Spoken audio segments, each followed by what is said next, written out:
Supreme court में पंजाब में 14 मई को इंतखाबात के हुक्म पर इलेक्शन कमीशन की नज़रसानी दरख्वास्त पर समाअत आज होगी। चीफ जस्टिस पाकिस्तान उमर अता बंदियाल की सरबराही में 3 रुकनी बेंच 12 बजे समाअत करेगा। जस्टिस एजाजुल हसन और जस्टिस मुनीब अख्तर बेंच का हिस्सा होंगे। ख्याल रहे कि सुप्रीम कोर्ट ने 4 अप्रैल को फैसला सुनाते हुए 14 मई को पंजाब में इंतखाबात कराने का हुक्म दिया था। ताहम 14 मई की डेडलाइन गुजरने के बावजूद अदालती हुक्म पर अमल दरामद नहीं हुआ।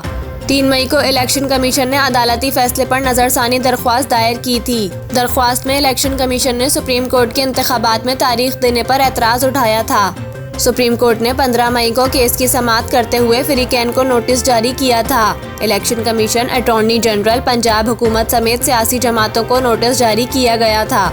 गुज़िश्ता रोज़ पंजाब में इंतखाबात कराने के फैसले के खिलाफ इलेक्शन कमीशन की नज़रसानी दरख्वास्त में निगरान पंजाब हुकूमत और वफाकी हुकूमत ने सुप्रीम कोर्ट में जवाब जमा करवाया था। वफाकी हुकूमत ने पंजाब में 14 मई को इंतखाबात के फैसले पर नज़रसानी की इस्तदा की है। वफाकी हुकूमत ने अपने जवाब में कहा है कि आज़ादाना और शफाफ इंतखाबात करवाने की आईनी जिम्मेदारी इलेक्शन कमीशन की है। सुप्रीम कोर्ट ने खुद तारीख देकर इलेक्शन कमीशन के इख्तियार को गैर मौसर कर दिया। पंजाब में इंतखाबात पहले हुए तो कौमी असम्बली के इंतखाबात मुतासर होने का अंदेशा है।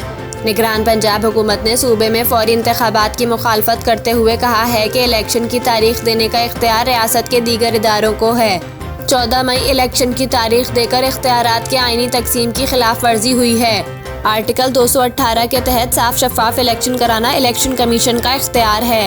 इख्तियारात की तकसीम के पेश नज़र सुप्रीम कोर्ट ने खैबर पख्तूनख्वा में इलेक्शन की तारीख नहीं दी।